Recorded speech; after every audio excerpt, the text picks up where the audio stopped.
One of our greatest desires here at Impact is to be a place that whenever someone walks into this facility or connects with one of us as individuals or collectively as a church, that we truly are a place, as this church says, to provide an opportunity. Every person is seen, valued, and loved. We want every person that experiences this place, that has the opportunity to be seen, valued, and loved, and connect with the God who loves them, who died for them, who's the creator of them. Jesus promised this. He promised that in him you will find your worth. In him you will find your life. In him you will experience everything that you're searching for. In fact, Jesus said this in John 10, "The thief comes to steal and destroy. I have come that they may have life and have it to the full." Jesus promised not just life, but life more abundantly. He said, hey, I am the creator. I came to this world to die for you so that you can have life. And in me, everything you're searching for, everything you're longing for deep down in the depths of your soul, it's in me. I have life more abundantly. And a part of that journey, a part of experiencing that life that he offers us is through relationships. Because we were hardwired and created for relationships, and it's in relationships where we begin to experience the fullness of life that God offers for us. But here's the problem. Did you catch that verse? God offers life, Jesus offers life, but there is this thief. And the thief is out there to steal, kill, and destroy. The thief, Satan's greatest desire and tactic and motivation and effort is all about destroying life within you and all around you. And so you better believe if God's greatest work is through relationships, Satan's greatest tactic is to destroy relationships. That's his desire. That's his heart. We want to be seen. We want to be valued. We want to be loved. We want that life that God offers and promises us through our relationships. But here's the problem. Because the thief is hard at work, so many of us are walking wounded. There's so many people in our lives that have let us down, that have disappointed us, that just flat out hurt us. And I bet it's safe to assume that there's several of you sitting here right now that you're saying, Bill, that's me. I want the life that God offers. But my life is just constantly walking in brokenness because of the hurt that other people have brought into my life, of what they have done to me, of what they have said about me, of what has happened to me, of how they have disappointed me or hurt me. And here's the problem. Since we become the walking wounded, when someone hurts us, what happens is that hurts then takes a plant and a seed within our own heart. And here's the struggle. When hurt plants the seed in our lives, it then festers into anger and bitterness and rage and disappointment and all other types of unhealthy emotions and attitudes. And then before you know it, because someone hurt you in some way and it infected your heart, then you are become a walking wounded and your life is consumed by anger and bitterness and rage and disappointment. My friends, please hear me clearly. Hurt is like a virus to your soul. And if you do not deal with it, it will infect you, consume you, and take over you. That's what the Bible teaches us. That's what God says. You see, he comes to give life, but the thief comes to steal, kill, and destroy. And he often does it through hurtful relationships that take root in our heart and just grows like a virus and destroys us. And before you know it, our lives are consumed by that. But Jesus said, not only did he come to give life, but he said in John also that he is the vine. And those who are connected to him, we are the branches. And so through him, he gives life and the fruit of that life and blessings. But I think the struggle is for many of us, rather than living in connection with Jesus as the vine, we dwell in our hurt.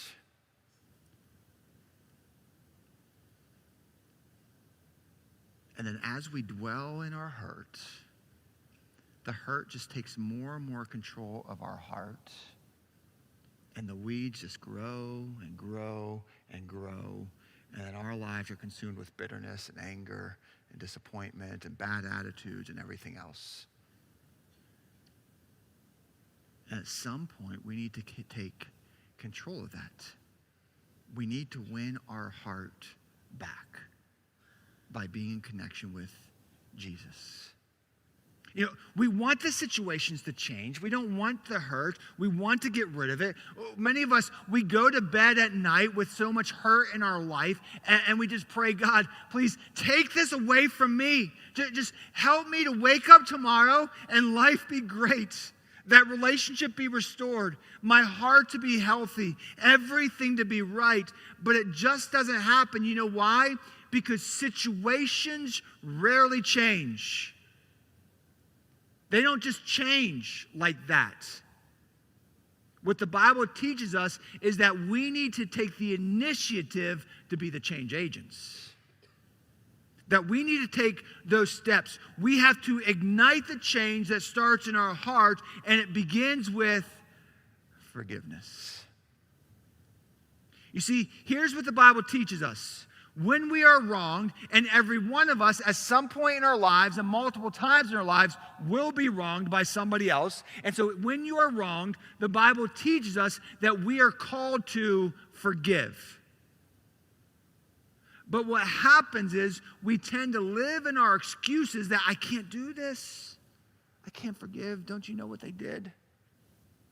Rather than being the one who takes the initiative of living a life of forgiveness. Because, my friends, forgiveness is the first step to having a healthy heart.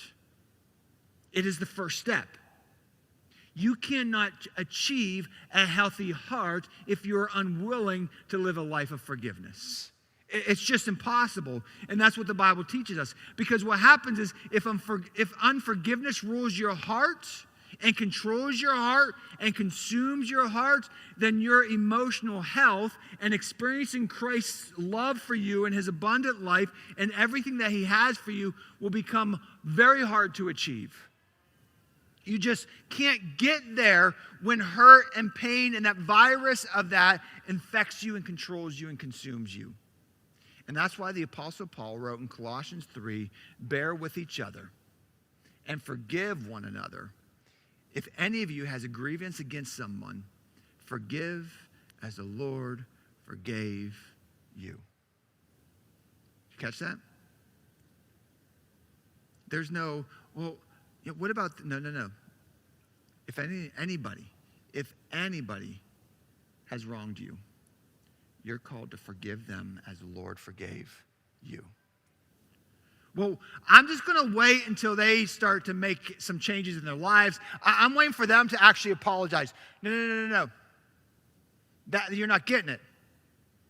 Forgive as the Lord forgave you. But in order to truly understand forgiveness, we need to clear up some confusion, because so often we intertwine our confusion on what forgiveness is and what it's not, and then we don't fully live it out because I can't achieve it. I can't do that. I can't have that. Let me clear up some things. Forgiveness does not mean that you accept bad behavior towards you. Forgiveness does not mean you become a doormat for somebody's wrongdoing. Forgiveness does not mean that you have to maintain an unhealthy relationship. That's not what forgiveness is, and we'll deal with that a little bit more. But you know what forgiveness is? Forgiveness is releasing the hurt.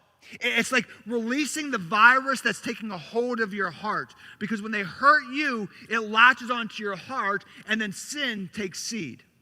And so forgiveness is saying, you know what? I am not allowing that to control me, and I am releasing that so that that doesn't become what controls me in my life. I am not going to allow the sin that they did against me to take root in my heart. I am going to give it away. I need to release it. Because if I don't, it becomes a thing that breaks me down and defiles me. There was a time in the Gospels when Jesus was hanging out with his disciples and they were all having their little chat. Jesus, what defiles you? And at that time, they were talking about the things you eat and the practice of the Old Testament law of washing your hands. And Jesus saying, no, you're missing the point. You're missing the point. There's so much deeper here of what happens to you and what's going on here. You see, you're all focused on washing your hands and eating what foods you eat. And let me just say, I do think it's really important to wash your hands, guys. I think it's important to eat healthy food. But she's saying, no. You need to understand what defiles you. And see, what Jesus begins to highlight is when sin, when all the atmospheric conditions around us happens, outside influences, people hurt us, whatever it may be, when that then takes root in our heart, when the sin of them takes root in my heart, and I don't deal with it, control it, and release it, and I allow it to fester and grow into weeds, that becomes the very thing that begins to defile me. Jesus said it this way in Matthew 15 when he was talking to the disciples.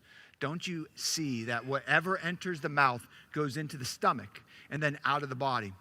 But the things that come out of come from the heart, and these defile them.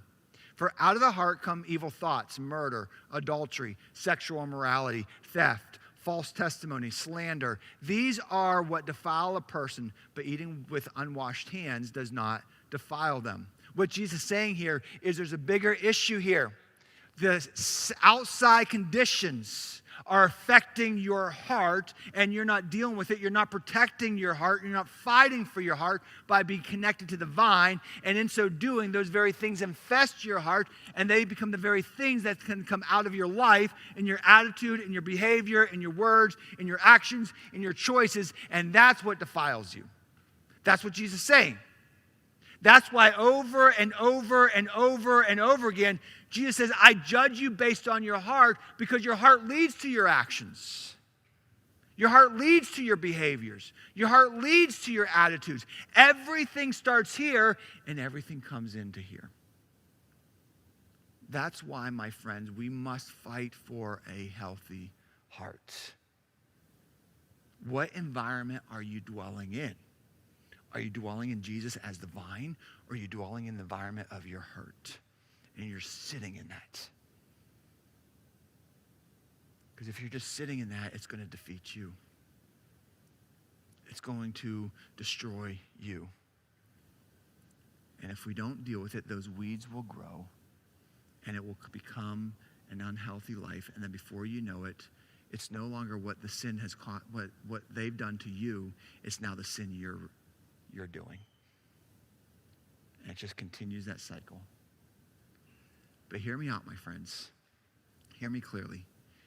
You are not responsible for them. You're not responsible for them. You're not responsible for what other people choose to do or to say or how they behave. But what we are responsible for is how we deal with the effects of their behavior and their attitudes and their actions towards us. We are responsible for that. We're responsible for our own heart and how we respond. That's why Paul said in Colossians 3, bear with each other and forgive each other. Those terms, bearing with each other and forgiving each other, they're so intertwined that they go hand in hand. You can't really separate them, because they are the functions of your attitudes and your choices, and they are a reality of your heart's condition. They are a reflection of where your heart is at. And everything builds in 3:13 from what Paul wrote in 3:12. So allow me to read 3:12 leading into 3:13. Paul wrote this: therefore, as God's chosen people, dearly loved, holy and dearly loved, clothe yourselves with compassion, kindness, humility, gentleness, and patience. Bear with each other and forgive one another. If any of you has a grievance against someone, forgive as the Lord forgave you. Did you catch what Paul said? He said, your life, you should clothe yourselves with these things. What you wear is the appearance that you portray to everybody else. When I was in college, when I went from high school to college, you always kind of go through this weird phase going into college, right? Where it's like, man, no one knows me now, so I'm going to try these different clothes. I'm going to back then it was like that weird undercut where you let the hair grow over. Yeah, I had one of those bowl cut hairs. I was weird. But you go through these phases of, I'm trying to project who I am to others. We need to clothe ourselves. What we project to the world around us, what we project to the relationships around us. Our attitude, how we bear with others, is our attitude and behaviors towards them, which should reflect compassion, kindness, humility, gentleness, patience. Because what you reflect out reflects your heart. That's why Paul wrote in Galatians, the fruit of the Spirit and the fruit of flesh. Because ultimately that reveals the condition of your heart. And when you don't have the fruits of the Spirit and you have more of the fruits of the flesh, and you may be saying, something's wrong with my heart. I need to do a heart check. What's going on? And you look here, Paul says to bear with others is in your relationships, your attitudes and behaviors should reflect those things. Compassion, goodness, kindness, humility, gentleness, patience. And then the call to forgive, it echoes. Everything kind of stirs around this one thing. The grievances. When someone does something wrong to you, when someone hurts you, when someone speaks wrongly to you, when someone is painful to you in some way, everything circles around this in these verses. It's like this whirlpool effect. Everything centers around the grievances that's brought to us and the call to forgive. Because all this draws a significance from the reality of the death and resurrection of Jesus. You see, these words here that Paul uses, forgive and to forgave, is different from every Greek word that he used somewhere else. Because in these words, he's highlighting the death of Jesus. In other words, the words he's using saying, just as Jesus forgave you, just as Jesus came to you, just as Jesus died for you, in that same way, you forgive others that have wronged you. He's elevating it, my friends. He's elevating it. Because what he's doing here is he is stressing the call to live out grace. That as grace has changed my life, grace should be how I live out my life in every relationship. With an abundance of blessings. And those blessings are revealed as they bear with one another by living out attitudes and behaviors that reflect compassion, kindness, gentleness, goodness, all those things that he listed. Because all of this is involved in the sacrifice of Jesus. It all is.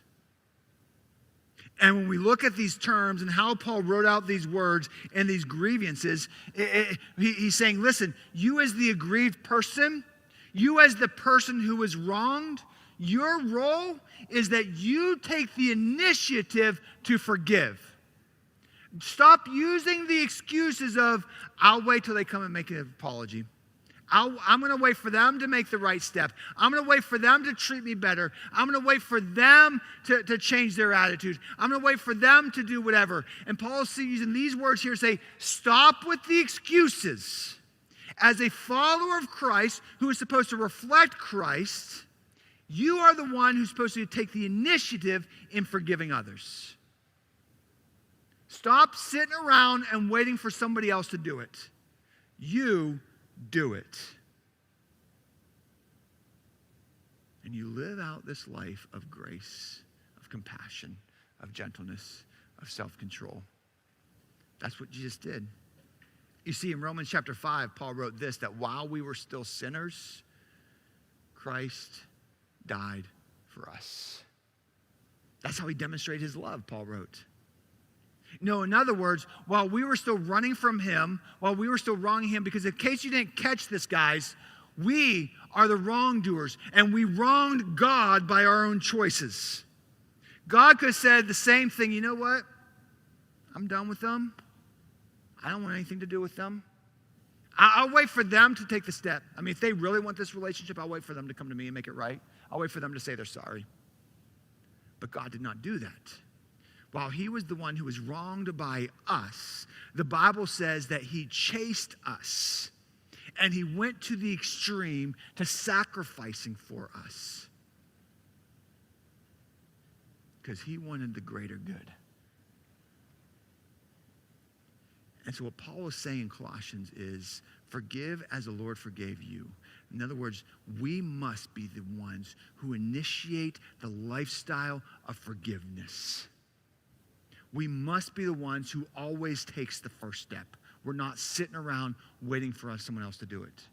We must be the ones who live with attitudes and behaviors that reflects grace in action of bearing with one another through through compassion and goodness and gentleness and kindness. This action is woven in the very fabric of God's action through Jesus. It's everything that he is. And he's saying, if you are going to be a follower of me, it should be in the fabric of who you are too. In other words, if you refuse to live a lifestyle of forgiveness, then you are denying the very nature of what it means to be a follower of me. That's Paul's language in Colossians 3. We are to forgive as Jesus forgave us. I mean, just think about when Jesus was taken to the cross.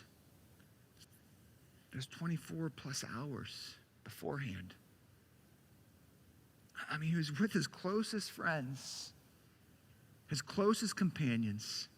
You know, the people who said, Jesus will always be with you, will always have your back, no matter what, will always be there for you. Do you ever have people like that in your life who make those big promises? I've had them, Bill, I'll always be by your side. I'll never give up on you. I'll always be there. Whenever you need somebody, I'll be the person right there. And guess what? When those moments came, I look over, where'd they go? Because this is the time I need you. You know, Jesus experienced that too. Because as soon as they came and arrested him, he was taken to trial. He was beaten almost to the point of death. He was carrying that heavy cross through the crowd. He was all alone. No one was standing up for him.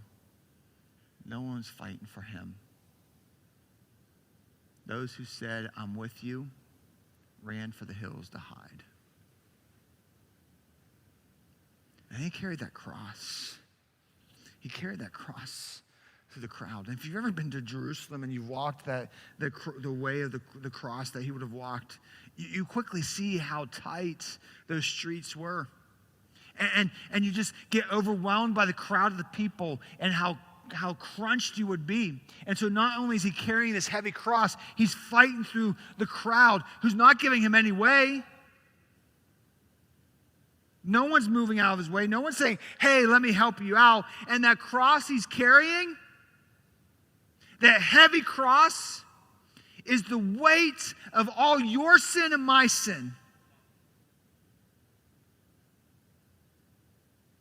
And at that moment, we're running from him, and he's saying, I'm carrying your cross for you. I'm carrying the weight of your brokenness, of your own choices.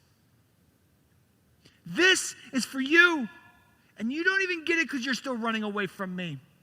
But I'm going to take the initiative because I want this relationship restored. I want you to experience my Father. And then he went and he laid down on the cross. And the most gruesome death history has ever known. They began to put nails in his hands and his feet. In the most agonizing pain, he took it while at the same time everybody around him was making fun of him, making sport of him, and spitting on him. Still, he was all alone. For you and for me. And he hung on that cross while everybody mocked him. And he said these words, Father, forgive them, for they do not know what they are doing. They don't know. And while he said it, they still looked and laughed and began to plunder his own clothes and his own belongings. But he lived out forgiveness through the acts of grace, through the acts of sacrifice, compassion, and patience, and gentleness. And we're called to live out that same forgiveness towards others. But as we look at the story of Jesus and we look at our own lives, we still need to understand what forgiveness is not. That's highlighted in Jesus' journey towards the cross. You see, forgiveness does not mean the relationship's going to be restored. Forgiveness does not mean, you know what, this is going to work out. Forgiveness does not mean all of a sudden that person's going to start saying, hey, I'm so sorry, let me make things right. But you know what forgiveness is? Don't forget, it's releasing that hurt. It's releasing that pain. It's not allowing their sin against you to take root in your heart. Saying, I am letting it go. It's not going to control me. And then it's striving to live in such a way that bears with them. Living out grace with compassion and kindness and gentleness and goodness. It's taking the initiative. But it's also remembering, I'm not responsible for their choices. I'm not responsible for their actions. I'm not responsible for their behavior. I'm responsible for how I respond. I'm responsible for taking control of my heart while being connected to the vine. I'm responsible for the attitude and behaviors I walk with. Forgiveness doesn't mean it'll be restored, but forgiveness is releasing that hurt. And secondly, forgiveness does not mean we change our standards to match their behaviors. So I fear sometimes because we're so afraid of losing the relationship because of the brokenness and the hurt, we kind of push the hurt aside and we lower our standards, say, you know what, how they're acting, how they're behaving, the choice they're making, I'll just kind of look the other way. And that's not biblical, nor is it healthy. Forgiveness does not mean you lower your standards just so they can say their behaviors are okay. In fact, Jesus, while he was forgiving, never lowered his standards. Not one. In fact, you read the Gospels over and over again. He said, go and sin no more. You come and follow me. He never lowered his standards while he offered grace. He never said sinful behavior was okay. He just lived out grace. And that's what we need to strive to do. In fact, in Romans 12, Paul highlights our relational responsibility this way. He says, live in harmony with one another. Do not be proud, but be willing to associate with people of low position. Do not be conceited. Do not repay anyone evil for evil. Be careful to do what is right in the eyes of everyone. And listen to this. This is the key verse, my friends. If it is possible, as far as it depends on you, live at peace with everyone. You know what Paul is highlighting there? We have a responsibility to strive for peace by releasing the hurt in our life and bearing with one another as we live out grace with compassion and goodness and gentleness and all those lists. But we also need to recognize that we are not responsible for their behavior or their choices, their actions. So in other words, if you can say, I'm doing everything I can to live out that grace and release that hurt, I can go to bed at night confident. I did everything that I can to strive for peace. And if they're not willing to take those steps, my role now is just to pray for them while I continue to live out those attitudes and behaviors of grace. But it's not my role to change their behavior or their actions. My role is to live out grace and clothing my attitudes and my behaviors with a grace-filled lifestyle is the beginning to forgiveness. You see, my friends, forgiving one another is living in such a way that constantly stresses grace. Grace. I don't have to keep putting up with you hurting me, but I'm going to do everything I can to live out grace towards you.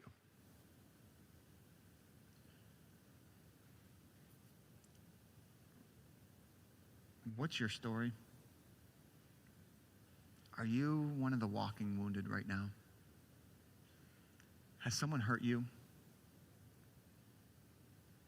Is there something that someone has done to you that has infected your heart? And maybe you didn't even realize it until this moment, but now you're saying, Bill, it's just consumed me. And my life is so consumed with bitterness and anger and rage and disappointments, and I'm not experiencing anything that Jesus promised with the fullness of life, with compassion and gentleness and patience and self-control. I'm seeing very little of that in my life. And if I'm honest, Bill, every day I'm just so broken by the hurt that I just can't escape it, and I'm just sitting in it all the time. If that's you, can I just talk to you for a moment? Because there's healing and there's freedom, but you need to take the initiative. You need to take the step. And maybe one of those steps is finding someone you trust to talk to, a godly person in your life that you can say, I need to talk. I need to talk it out with somebody who can help me through this. Maybe it's a trusted godly friend. Maybe it's a licensed counselor. Find somebody to talk to help you release the hurt. It's okay to not be okay. Sometimes we need assistance in releasing that hurt. But find someone that can help you release that hurt. And then begin to find every way possible to be dwelling in the presence of the Father, to be connected to the vine, in his word, listening to Christian music, praying, doing something, just being connected to him. Because the problem is the more you just dwell in your hurt and the influences around you of this world, the more that consumes your heart and the weeds grow. But the more you can separate yourself from that and just be in his presence, the more the seeds of his life is what grows. That's why we talk a lot about having those daily encounters, just being in his presence and allowing his presence to provide you an experience with his grace that you can live out in your life. And as we go forward, my friends, may we clothe ourselves with an attitude and behavior that reflects compassion, kindness, humility, gentleness, and patience. May we truly live out grace in every relationship as we experience more of his grace in our life.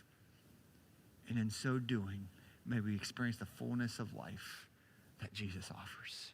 Will you pray with me? Father, we come to you right now, and I just seek you, Lord. Lord, in this moment, help us to experience you. Father, I pray right now for those who are maybe can be classified as the walking wounded, that they've been hurt in such a deep way, and they don't even know how to escape it right now. And that hurt is just taking root in their heart, and it's just festering and growing in the weeds of bitterness and anger. Lord, I pray right now that they may find someone to talk to find healing, to release that hurt, and move towards your grace, of experiencing your grace and living out your grace. And Lord, I pray for restoration in hearts and in relationships, and ultimately restoration with you as the Father. It's in your name we pray. Amen. Amen.